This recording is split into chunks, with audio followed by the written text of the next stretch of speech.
Welcome to the Software People Stories. I'm Shiv. I'm Chitra. And I'm Gayatri. We bring you interesting, untold stories of people Associated with the creation Or consumption of software-based solutions. You'll hear stories of what worked, and sometimes what didn't, you will also hear very personal experiences. and insights that would trigger your thoughts And inspire you to do even greater things.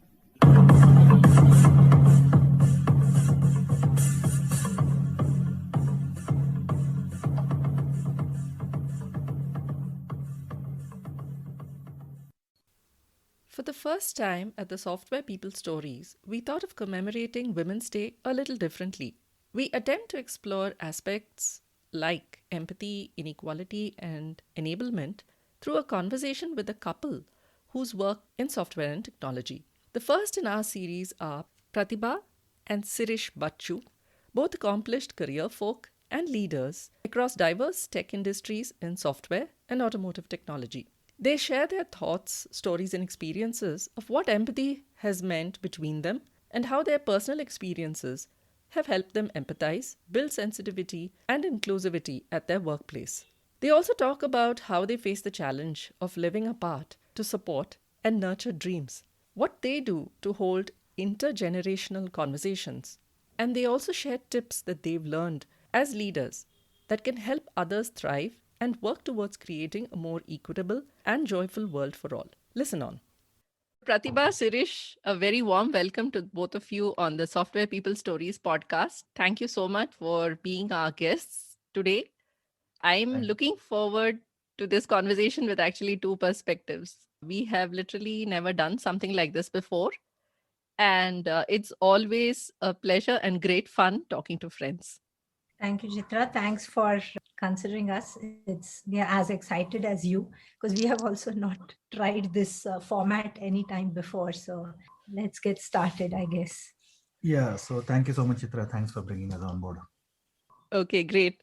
Just a brief history, probably for listeners. This episode of the Software People Stories features, for the first time, a couple in tech, people who've been part of the tech industry. So we're trying something slightly different this time, and let's see how that goes. So we usually start by asking our guests to introduce themselves to our listeners. So how would you like to do that? And either one of you is free to go first. I go first. I was hoping you wouldn't ask me to introduce him. So this is safe. I'm Pratibha and I work at Bosch Software, division of Bosch in India. I have been with Bosch, will complete a quarter century next month. So I've been there for 25 years now. Was my first job and have stayed on as the company has grown enormously over the years, taking up various roles across various divisions, from software development to corporate, to now back to heading a business unit for India here for Bosch Service Solutions in India. So that's brief about me and my career aspects. I'm married to Sirish since the past 21 years and also 2 children. Plus hobbies are I'm a calligraphist and a graphologist, though finding less and less time to pursue them. But also I'm a reader and a traveler. I think that's a small gist. And of course, enjoy the company of the friends I have. Thanks, Pratibha. That's a great start. Hey, about myself. So I'm known as Sirish Batchu in the industry.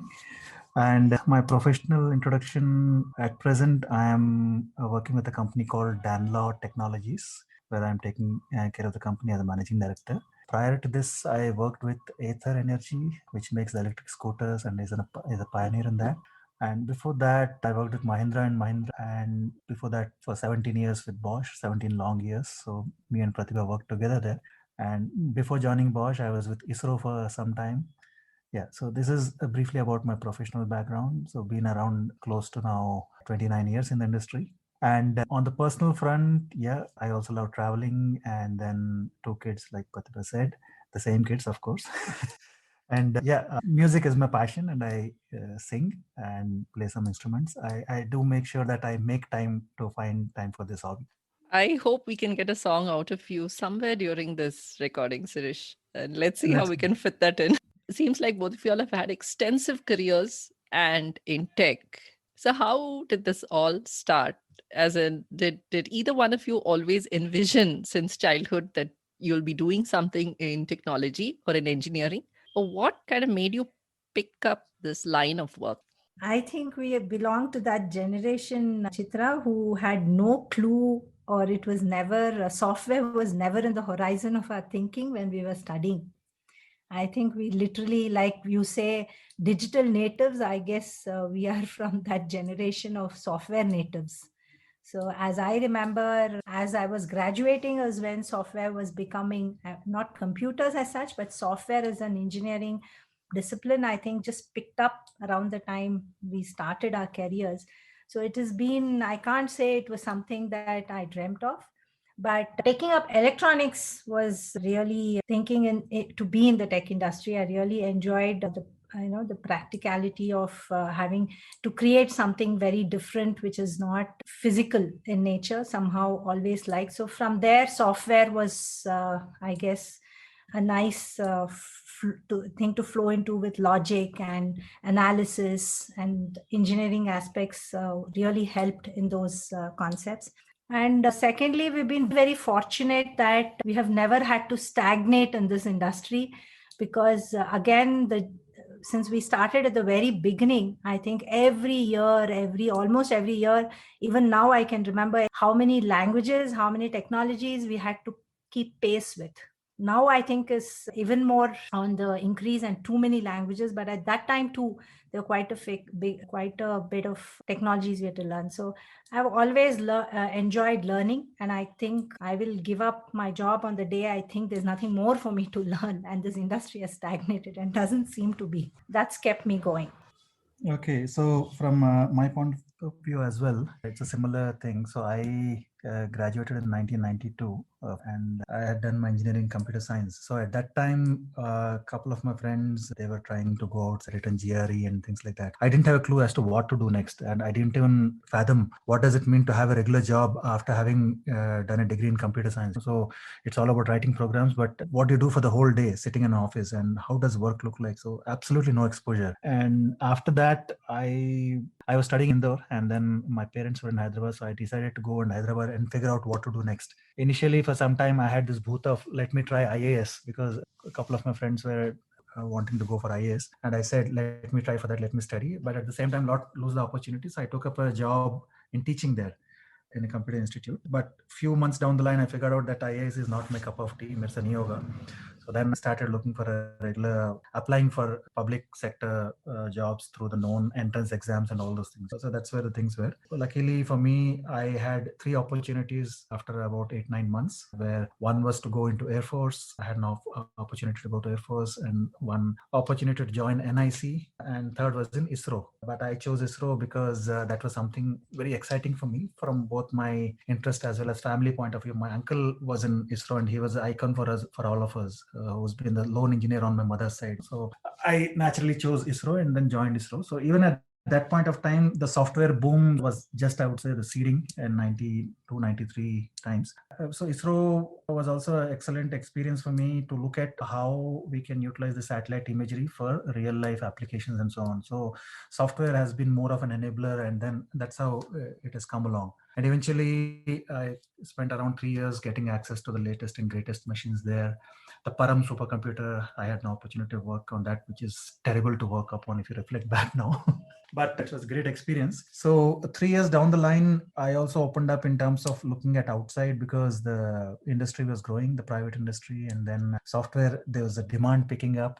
And incidentally, I happened to come to Bangalore and then joined Myco Software at that point of time, which was a new setup. So that was in 96. And that's where, Pratibha also, I think, joined in the same year, 6 months before me. And we started our journey there. And for 17 long years, I was in Bosch. Of course, Pratibha is more senior to me in Bosch for that matter. Through the time in Bosch also, for me, it has been more like trying to find solutions through whatever means. And the software and the tech has been more of an enabler. Technology, not for the sake of technology, but technology for the sake of problems. That has been my motto.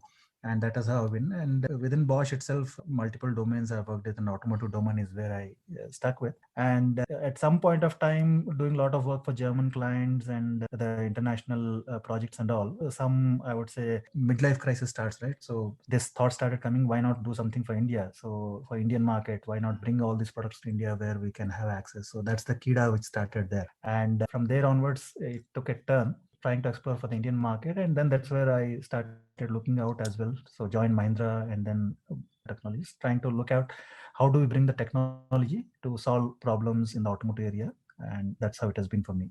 Thanks, Sirish and Pratibha. I think while you all were introducing yourselves, a couple of thoughts that were going on in my mind is super enriching careers. I think amazing opportunities that both of you have either capitalized on or made the most of through constant learning, looking at new technology. And one thing that struck me, especially with what you said, Sirish, was this thought that you wanted to, after having been exposed to working across various cultures and continents, you wanted to do something for Indian companies. And I'm wondering how to weave that into the theme of today's conversation, which also looks at empathy and equality.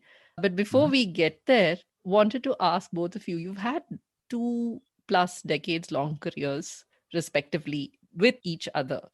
And there must have been instances where one must have pulled weight at some point in time to hold things down at home. And the same must have been, roles must have been reversed in certain ways. So a lot of your careers, I'm sure, have played out into influences at home and the way y'all have perhaps supported each other and in some sense even nurtured each other to help each other grow and be where you are today. So, what are some of those experiences that you can share that your experiences at work helped you help each other with equitable situations so that you could give your best at work and your best at home as well?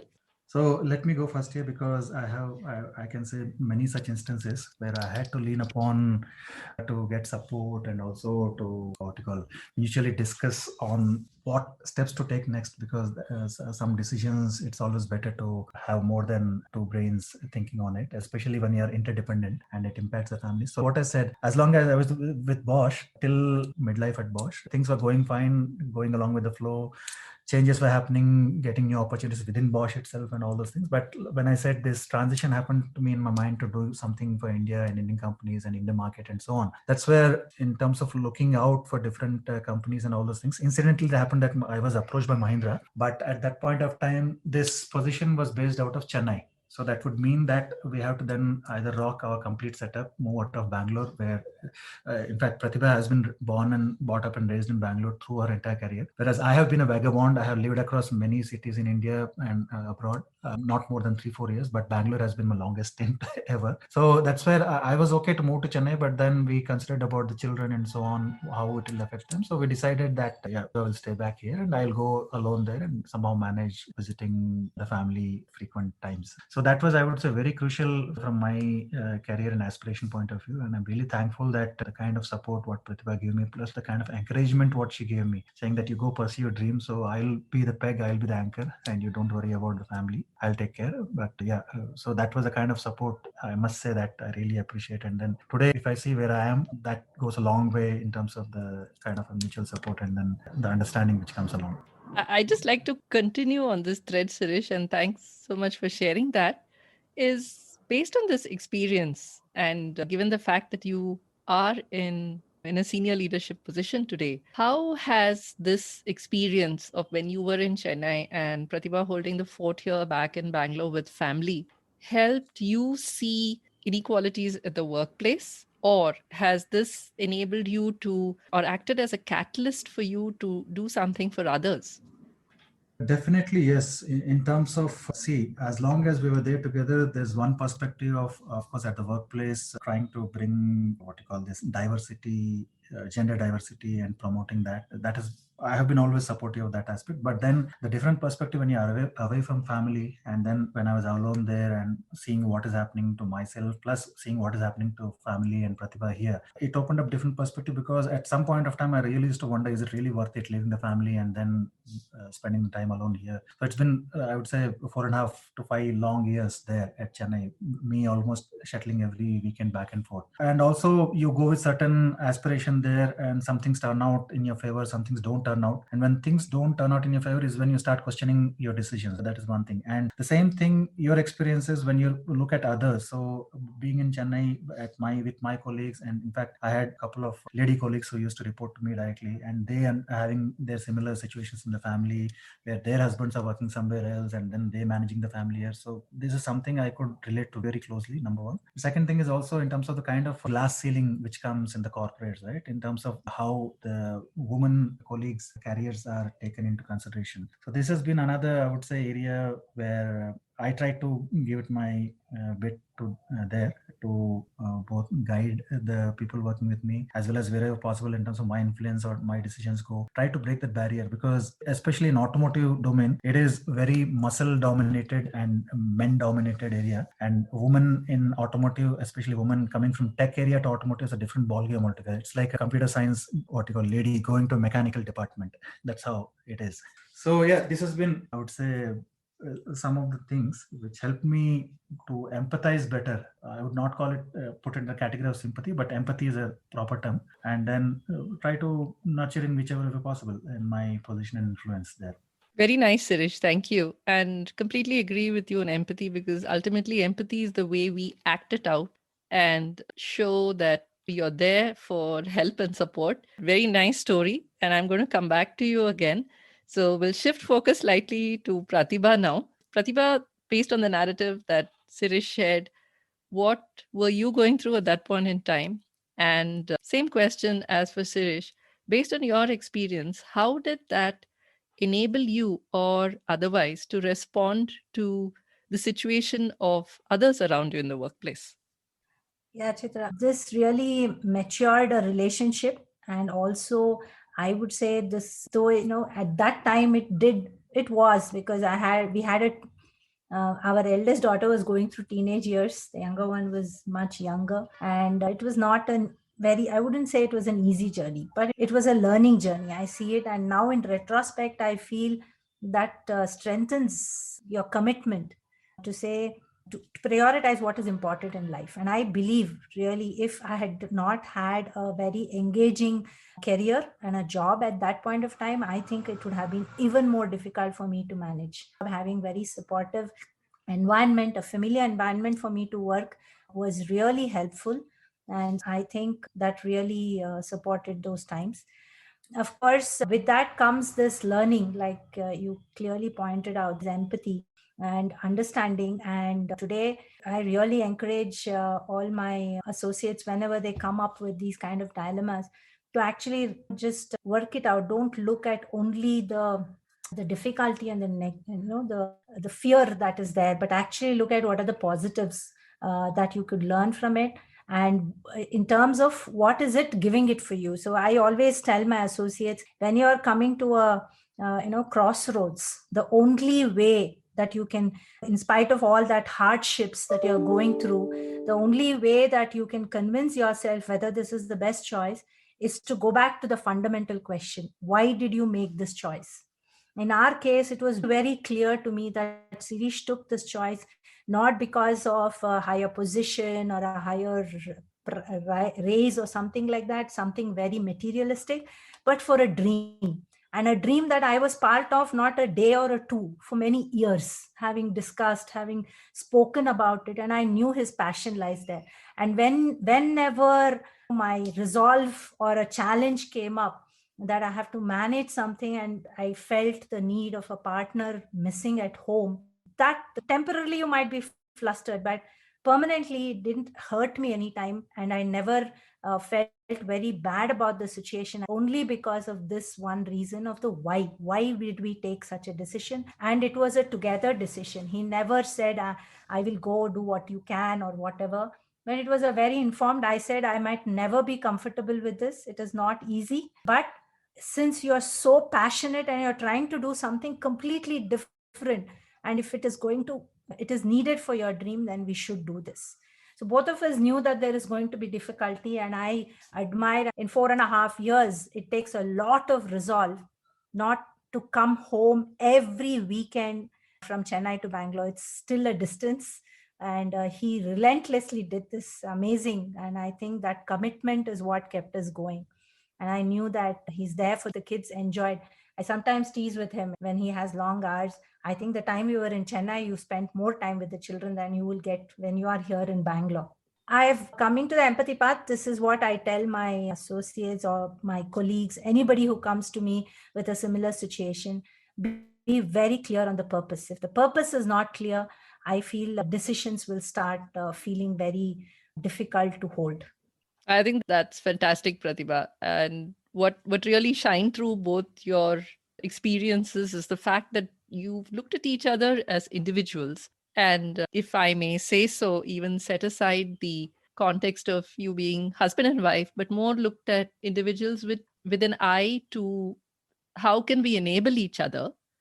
And then, like you said, I think understanding that purpose, going to the why of it, very nice. Yeah. Just wanted to shift tracks slightly. At home, there's always this intergenerational dialogue going on. And, very often even we've had this conversation within us friends to say that in our days, this wasn't there. And look at these kids now. With all that you all have just shared with us, and looking at your own, drawing from your own experiences, how do these intergenerational dialogues happen at home? Especially our children, we've given them a platform of opportunities and experiences, a lot more than we had for various reasons. And their perspectives obviously are going to be very different, and their futures also going to be very different. And in some sense, I feel like through our work experiences, we feel we have a better sense of reality, and this is what life is. And yet, very often, we maybe fail to see what our children are seeing, or try to put on our lens based on what they're saying. How the two of you manage to engage in such dialogue, and what have been some interesting outcomes from that? Yeah, I think this is a very apt question for both of us. He is, like he said, a vagabond, and mostly been a hostler more number of years. Most domesticated is only now, this half of the 20 years he's been married. In that also, you heard him. He's been traveling quite a bit. But I have been the more rooted person because I was born and brought up in Bangalore, like he said, with parents who are settled in Bangalore, who are also Bangaloreans that way, who lived here only. It was always a constant discussion there, saying that I think from the day the child was born, was very clear that they should be left free to take their choices and not be rooted to one place. And I went along with it, though I never know that side of I must say, because like I've been rooted here and studied at home, stayed at home, everything. He's never done it. I think only 10 years or so. I think he was at home, and the rest of his studies have always been in hostel and in different cities of India. Not even one city, at least 5-6 cities he has studied and stayed in hostels.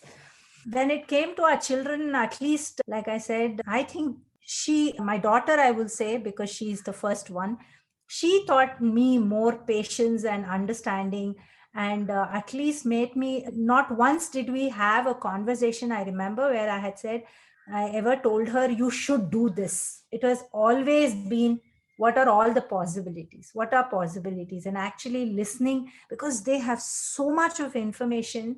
She can talk of careers I have never heard of sometimes. And thankfully, since we are in the industry, we do hear.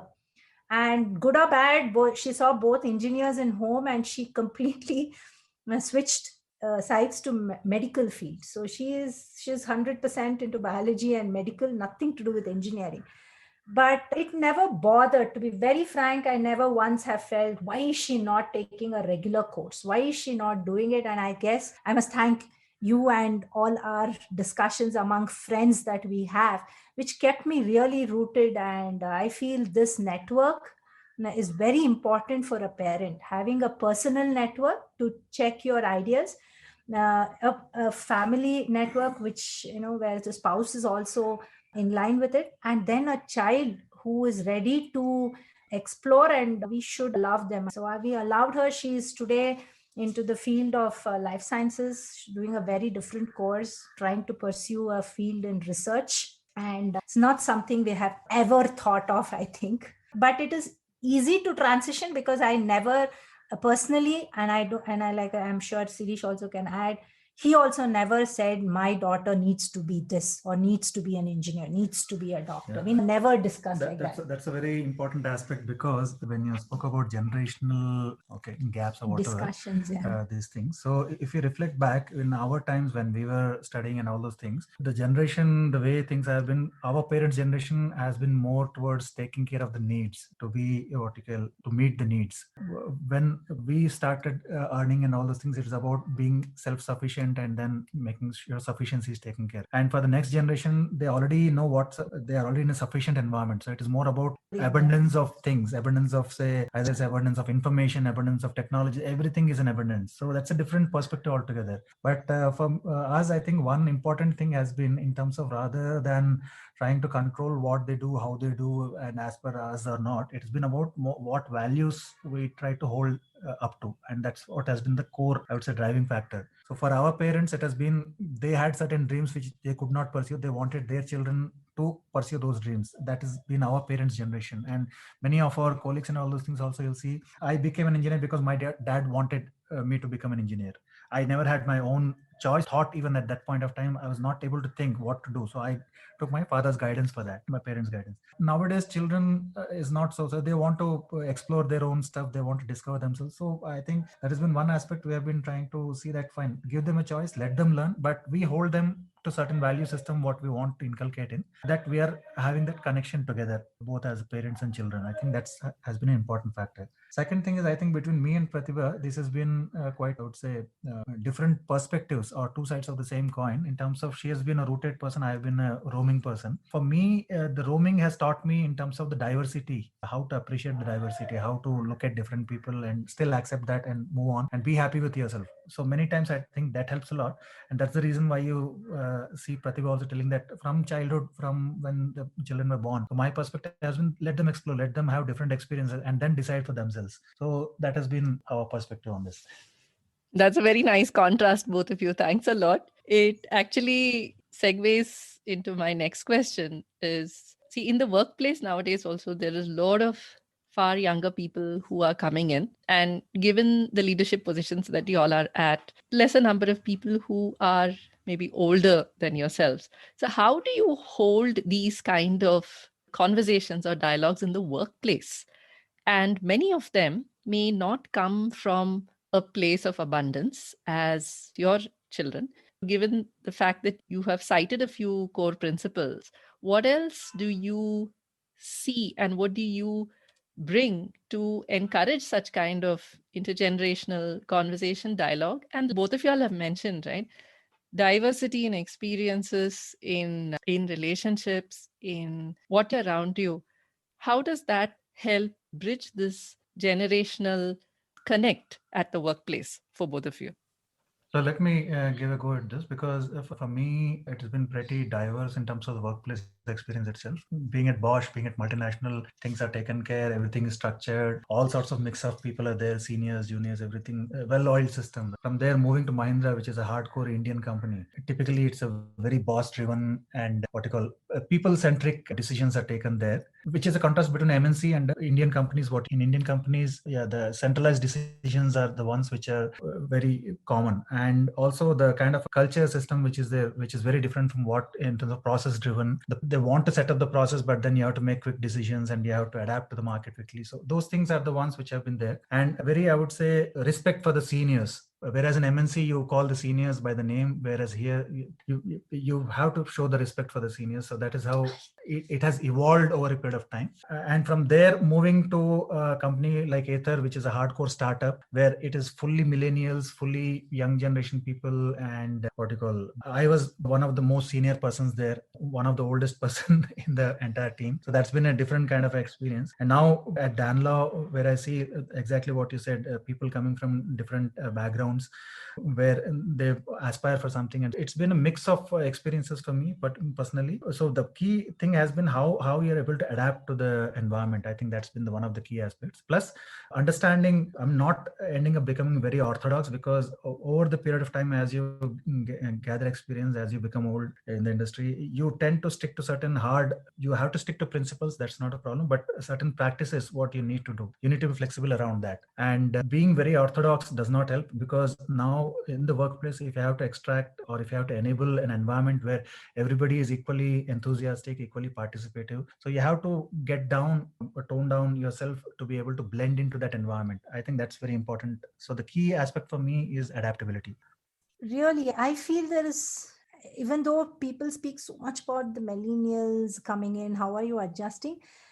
To be very frank, at the core, I don't see this such a challenge, because we were also fresh engineers at one point of time. We also challenged the organization the same way. And I feel I can draw from those experiences when I relate to any fresh candidate coming. It's only that maybe they have a little more access to information than we had.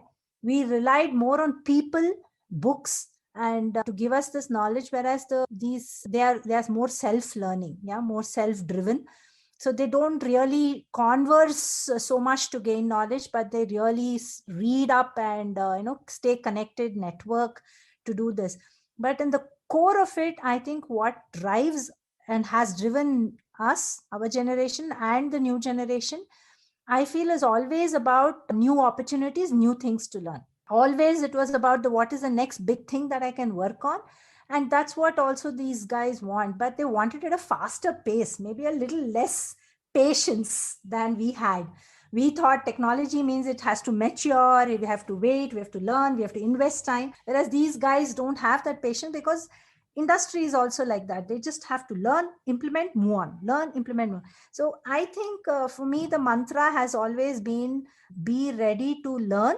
At the same time, be ready to unlearn. Something our generation didn't do it very fast, which is happening very fast today. So if you ask me, I don't think we need to learn how to learn, but we need to learn how to quickly unlearn what we have learned. And the second one, which has helped me, is stay relevant.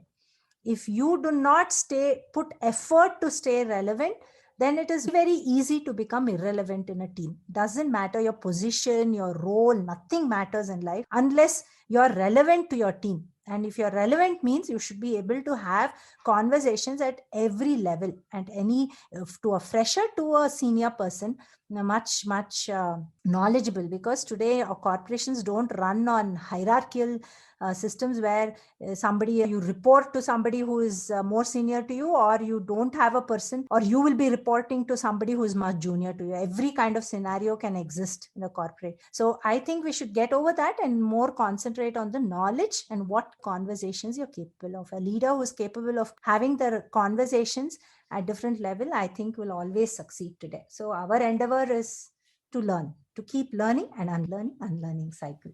I think that's the mantra I go by. And just to add to this, while doing this adaptable and learning, unlearning, but the key principles, at least what I try to promote, is the 3 P's is what I call. One is having passion. So at any level, you need to have passion so that you can keep going on. Second thing is patience, as what rightly Pratibha said. And third, very important thing is the perseverance part of it. So these 3 are very important at any level for you to add attitude into it. The other 3 aces, which I have another formula for that anyway. Nice for it to come together like this. The one thing that I noticed, especially in the past year, with all that we saw unraveling during the pandemic, I think the inequalities with respect to so many things just revealed themselves. You spoke about passion, you spoke about patience, perseverance. You also talked about learning and unlearning. What I also sensed and have seen is that Not many people around us, whether it is both personal or in the workplace, seem to have agency to even talk or even communicate deeply what's going on. In your experiences, as you spoke about what leaders can do and perhaps some of what you've done, do you have any thoughts on how we can begin to bridge these gaps of inequality that we see around us? Maybe I'm not talking too much about financial or economic inequality, but more around what we see in the workplace. So let's say, for example, you've noticed that somebody is rarely talking, something's bothering someone, or that a certain people that come from different backgrounds struggle to communicate or convey what it is that they want to, and then seem to miss out on opportunities. Have you seen such things? And what have you done differently to enable them and, in some sense, bring down that inequality? Yeah, Chitra, if you're sensitive enough, you cannot avoid this. Yeah, and I think that also makes the world interesting. It's the equal part of the world we only see in the movies, maybe, and that also shows that it ends up in a disaster. So I guess inequalities make us more alive, and it will always be there. And I'm very happy you said it's not related to financial and economical, because I'm sure there are equalities outside of it for each one of us, mainly related to capabilities, mainly related to the environment that you are have access to. I remember when COVID came and lockdown was announced, all of us were in a frenzy. My whole team was working long hours to make sure that every associate is able to work from home. Then started the inequalities coming up. Very simple things like who has access to what. We as leaders, many of us had laptops, and it was like a switch. I just work at home. There was no difference because we already had enabled ourselves. To someone who only came to office, worked with desktops because they have need to work with some connectivity, to households and PGs where people don't have, they cannot assure that their laptops are on because of the current situation in India, because they don't have a UPS. We had to answer and take decisions as a company in split second about these inequalities, which would have never come out into the open. And I believe me, there were many managers who came and told me there are people who are coming back to us as if it's a privilege to ask for these opportunity to these means they can afford it, but they're asking as if it's an opportunity. It's something the company should give them, a broadband connection, a UPS, a chair, a table as a way of right. To those few people who slowly voiced saying that there were these guys who actually felt it difficult to afford all this suddenly at home. Suddenly make sure that you buy a UPS. There were such a big range of people. And believe me, the situation, I think, has brought everybody to their knees to accept that all of us are not equally enabled always. And I think it came out very strongly. This is only one example of it. The other, of course, like you said, is competencies. And what we can consciously do as leaders, like I say, is to be sensitive, to be empathetic. Very important to understand. And we cannot say, how can somebody ask for this? But rather find out, why is that person? Place some attention to understand the case. Why is somebody raising this issue? Is there something beyond it? Everybody will not be open and so vociferous about it. They may struggle and have. So sensitivity, being aware, being tuned to conversations, being sensitive, I think I would leave it at that, because it's such a vast topic. I don't think your podcast will end if I continue. That's all I can say, and I think we should respect it.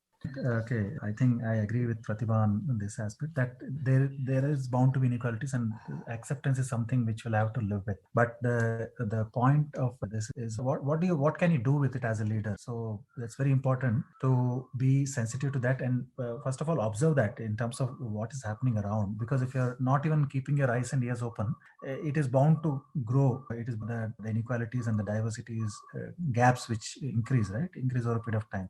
Now, very important is to have that perspective to look at two aspects to it. One is the inequalities, my opinion is there is enough because of the system, because of the way things are evolved and the way things function. Second is also a lot of it also depends on the individuals, because many people would bring upon unto themselves some self-imposed say restrictions or self-imposed apprehensions and the pullback, which is not called for. So at least as a leaders, what you can do is to bring them to certain, say, help to break out of their shells where you spot Give such some kind of a some neutral kind of platform. neutral platform and then enable them to do their best. Because for me, this is where I'll bring in my second what you call formula of 3 S's, which where I define it as: one is the attitude, which is foremost important. You must have the right attitude to do things. Second thing is the aptitude, and aptitude can be built. Even if you are not born with the aptitude, you can practice, you can get the skills, you can. Third very important aspect of it is application. If you do not apply what you learned, all your aptitude and attitude doesn't make sense. So all these three have to come together. And that's where when you spot people having these kind of characteristics, but still not getting the right due. So one is you tinker the system as a leader. At the same time, try to get them to elevate themselves from where they are. I think these are the two very important aspects for me. Thanks a lot, Sirish and Pratibha. I think we've covered a lot of points here, and so many perspectives have come out. I actually want to quote a good friend and somebody who's done a lot of and continues to do a lot of work in the space of diversity and inclusion beyond gender aspects, has gone and addressed so many dimensions. And I'm glad that in this conversation, many of those aspects came out. And she always says, I want to see a point in time where we don't have a day called Women's Day. And I'm sure a lot of these perspectives that you've shared today will continue to grow and evolve, largely also due to the influence of leaders like yourselves. So, any parting thoughts or messages that you'd like to share? I think since you brought up the topic of Women's Day, I'm also with your friend. I feel every day is ours, and actually in a very balanced, equal opportunity environment. I won't say all environments. Maybe there are still some environments where women must be encouraged to endeavor and become more powerful. But I think majority, at least in a corporate, if I can say that's the environment I work in, I think this equality issue has been long gone and addressed. And I think I myself started my career in an equal environment. I don't believe any time I have never felt that it was unequal.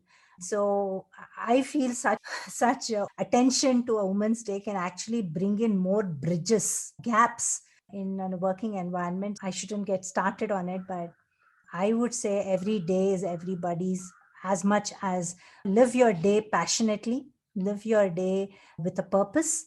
And I think this is everybody's right, and everybody can do this. If this is there, there's no need to worry about the other things. So I wish everybody all the best in their own journeys, personally, professionally, and I'm sure we will have a better world tomorrow. So yeah, my key message to summarize is basically to respect diversity. I think diversity not only with aspect of gender aspect or the economic background aspect, but also diversity of thought. And I think diversity is what makes us interesting and what makes us really exciting to live together. And when you say inequalities, inequality can be taken in a negative context, or inequality can be taken in a positive context where you leverage the inequalities to get the best out of the entire setup what you have, entire team what you have, or the entire environment what you have. So I would rather look at the positive side of it and then take diversity in a very positive way so that it can be win-win for everyone in the system. And yeah, end of it all, you have to be happy with what you're doing, and that's what matters. Thanks, Sirish and Prat. Very interesting conversation again. And I'll certainly look forward to more conversations around many other topics. So thanks a lot to both of you. Thank you so much, Chitra, for the opportunity. Thank you.